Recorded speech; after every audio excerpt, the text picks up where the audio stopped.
Ahoj, my vás vítáme u nového videa. Tentokrát mám tady speciální rozhovor s panem Sloukou, který bude na Prague Writers Festivalu a bude tam mít jak autorské čtení, tak tam bude na takové jako velké výrazné debatě v Senátu a já jsem si připravila pro vás takový jako malý rozhovor. A tento rozhovor bude v angličtině, takže si můžete přepnout titulky v češtině. Mohli bychom mluvit česky, ale já se vždycky vyjádřím přesněji v angličtině asi. Tak možná, jak říkám, za 5, za 10 let možná se mě čeština trochu spraví, ale angličtina je vždycky pro mě jako lepší. No. So if it's okay with you, that would be great. Thank you. No problem. I hope I can make the subtitles. I think you'll be just fine. It not be like my English is so good. It could be gooder. Gooder, it could be much gooder. It could be much gooder. My Czech could be much gooder. A pro ty, kteří sledují pozorněji, tak ví, že tohle je můj první jako rozhovor v angličtině, což znamená, že já jsem tak jako poprvé před kamerou jsem z toho lehce jako nervózní. Zvládnem to. And actually you are a big writer, so maybe that's why also I'm nervous, because this is YouTube and this is something like small and not like Prague Writers in Senate with the Pulitzer guy and the Pulitzer guy and Welsh who wrote like 100 books and have a punk band or something. But this is great. I love this setup. I feel much more comfortable here than I will in the Senate. How long you now in Czech Republic? 1 year. 1 year. I've been coming since 1968, but a month here, a month there, summers. My wife and I moved here a year ago, and our kids are grown. They live here as well. So I was born and raised in New York. I've lived 60 years in America. I know America very well, or at least I thought I did until the elections in 2016, but that's another story. But it was time. It was just time to start living sort of the other part of the second half, the Czech half of me, because Czech was my first language. Growing up in New York, we lived in a kind of a Czech ghetto. So I spoke Czech first, and then later on English. And America. People say it's like, oh, America this, America that, and which America?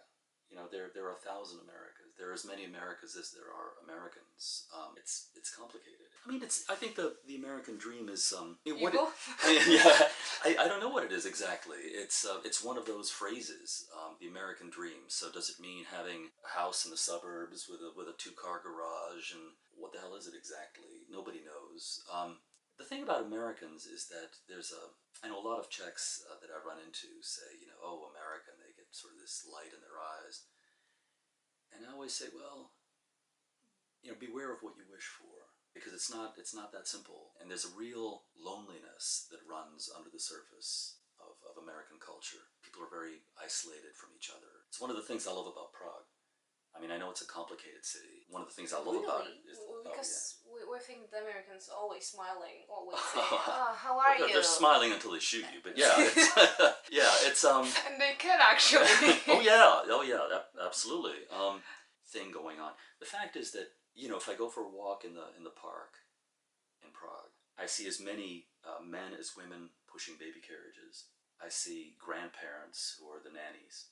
Instead of in America, it would be somebody that you hire to take care of your kids while you work. I hear a million conversations a day between men, women, couples, kids, and they're about everything in the world. Prague, the Czechs like to talk. Men in America in particular, it's like they're all constipated. It's hard for them to, I have a neighbor across the street in our house in New York, and it's an hour outside of New York City.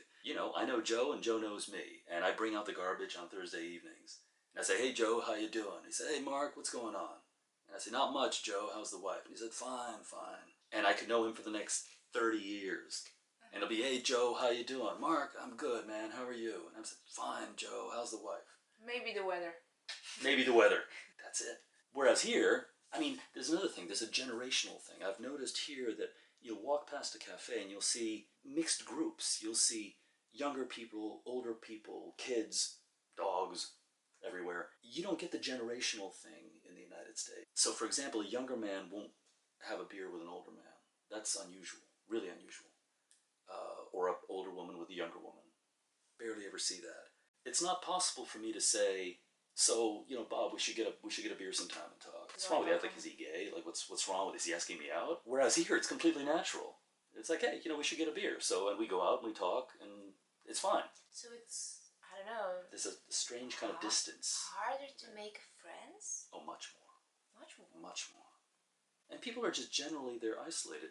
Admittedly, again, there are differences. If you're in New York, if you're in Boston, I've lived in New York and Boston, Chicago, San Diego. So I understand that there are differences, but in general, in the States, are people who live in their box, and they get in their car, and they drive to another box, supermarket, the gym, a restaurant, and then they get back in their car, and they drive home to their box. And so that there isn't the opportunity for people to actually get to know one another, to talk, to argue, to flirt, to to do all the things that people do. So that's one of the differences. I mean, listen, I'll always love America, and I love when you drive west and you cross the Mississippi, suddenly the sky just opens. It's just huge, and I love that. I'll always love that. Why you choose Prague, not Brno, for example, and what was the push for you to decide it for Czech Republic?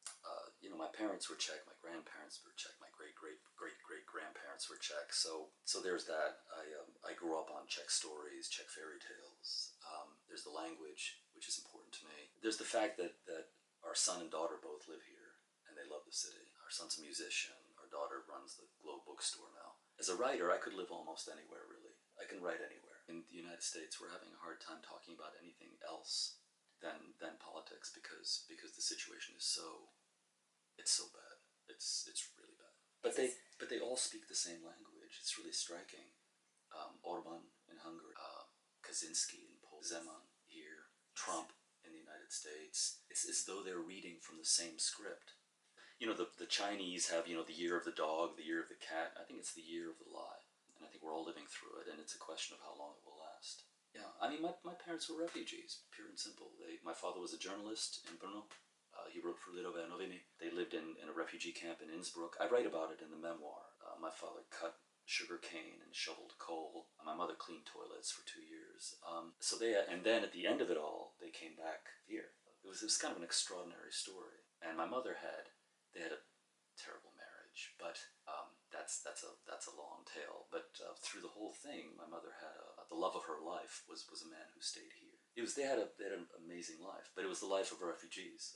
And now, ironically, their son, who was born there, followed them here in a sense. I mean, they're both gone. I think my dad especially, with the fact that all 4 of us from Prague are here. Sorry he didn't see it. We should more focus on Prague writers and the book. This is so I think not only important but interesting. It is interesting, absolutely. Yeah. And you wrote about traveling your parents and actually yours in this book also, and in the memoir. Yes. Well, this is it's a memoir which leads into a series of stories, which leads into a novel, an imagined third part. And the reason it's written that way is because we were talking about this a little bit before. I'm fascinated with memory, which is just a form of history. Once the present moment becomes the past, it kind of enters the domain of fiction, the area of fiction. Because anything that we try to talk about that's already past, we'll have to shape. We have to give it some kind of a form. So the simplest thing, the most objective thing, if I tell you what I did this morning, I'll be leaving some things out. I'll be stressing other things that I think are interesting. And I'll be telling you a kind of a story. And so what The Visible World is about is about what happened here in 1942 during the Heydrich period. But it's also about my family, their past, the stories they told me when I was growing up, the things I didn't understand. And the memoir, the new book, is just an attempt to tackle that same subject, because I had a very complicated relationship with my mother. Just about the time her memory went and she didn't recognize me anymore, around that time I realized that I had to make an attempt to understand what had happened, because I loved her utterly as a child. And then as the years went on, her ghosts started doing their work, and I became her enemy. Hopefully what the memoir does is that it will speak to people who have their own issues, their own questions. And I think if you looked out there on the street and you take any 100 people, I think 90 of them would have some version of it. The memoir, it kind of saved me, because I hit a wall. I couldn't write. I had trouble sleeping. I was in trouble, and I didn't understand why. And it was my wife who said, "Listen, you've got to do this. You have to write something. It has to be important to you." To you in the beginning. I think then it's important for also the readers or audience, especially, that they can find each other in it. I think all the books can change something. Not for whole life, maybe for only a few minutes if you're reading. Not only actually in books, in art generally. Art in general, it should change. It should alter something inside of you just a little bit. It should change your way of perceiving the world. And you know, people were always worried, you know, should I write this? Can I write it? Am I a writer? Da da da. And I used to tell them, you know, the book will find you. If you're meant to write, you will write. Don't ask permission. Don't ask directions. There is no map. Just go. Just write. But if you're going to be a writer, then by God, write it. Whatever you do, don't kill a dog. You know, a man or a woman, that's fine. Don't kill animals. Ever. Even if it's a bad guy. Even if it's the really bad person who did this. Even then, I think I learned that lesson. Yeah, I wrote a novel called Brewster, in which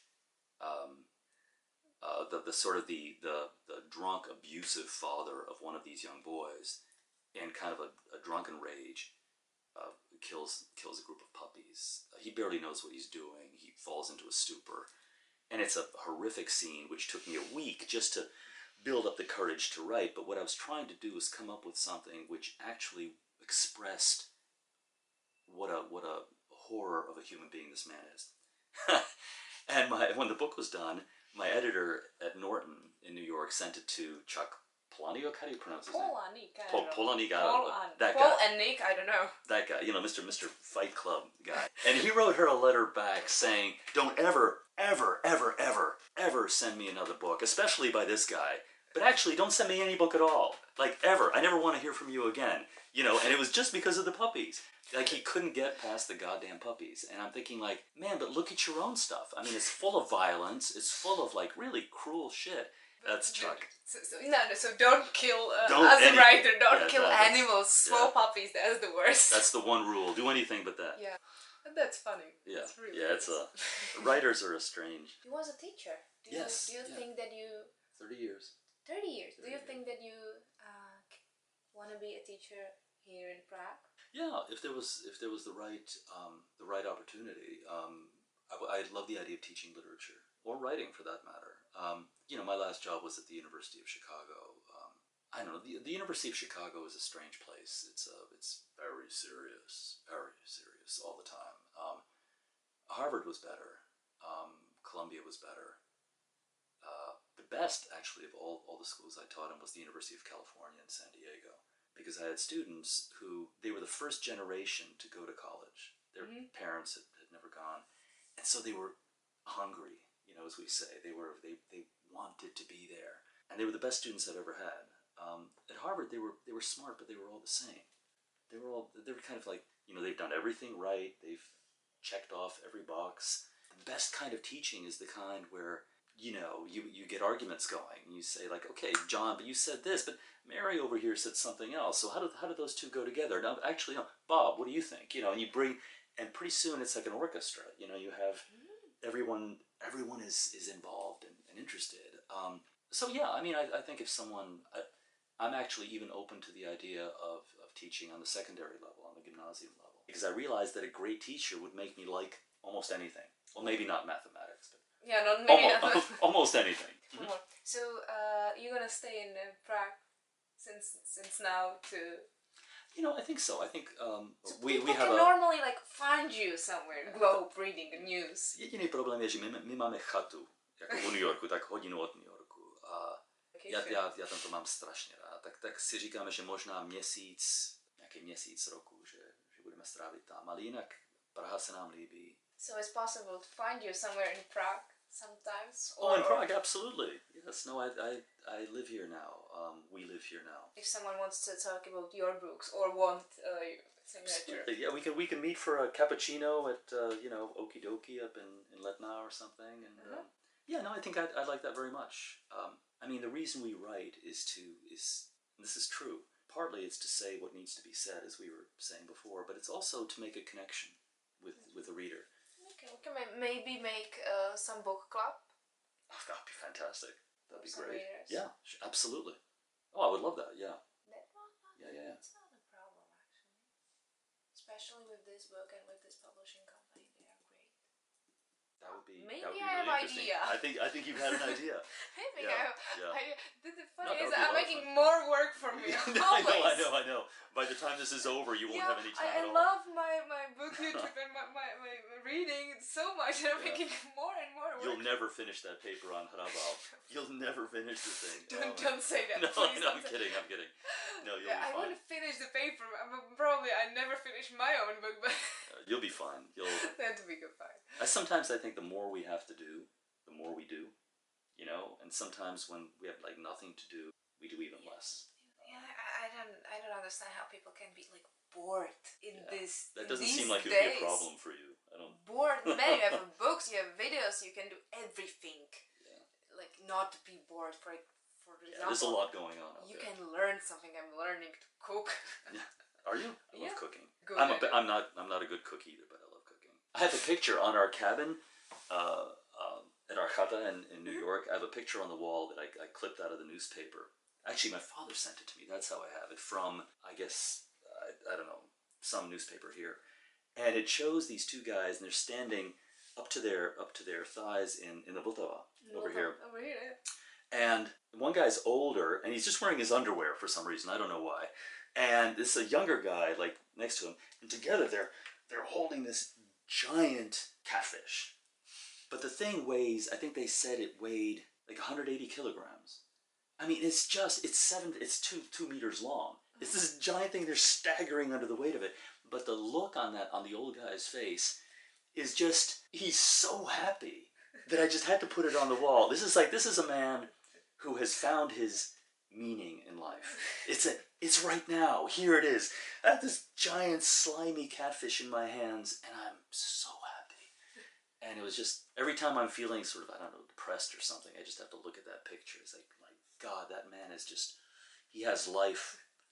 He has life in his hands. It's like, I mean, had a head like this. Head like this and mouth like this. And a mouth like this. He could just sort of, eat you in one gulp. I don't know how we got onto. I have no idea too. We was talking about book clubs, and I could be fishing actually. Actually, I thought the book club is a great idea. Nice to meet you. Okay. Thank you. Yes, Thank you for that yes, it's been a interview. pleasure. Děkujeme. Děkujem.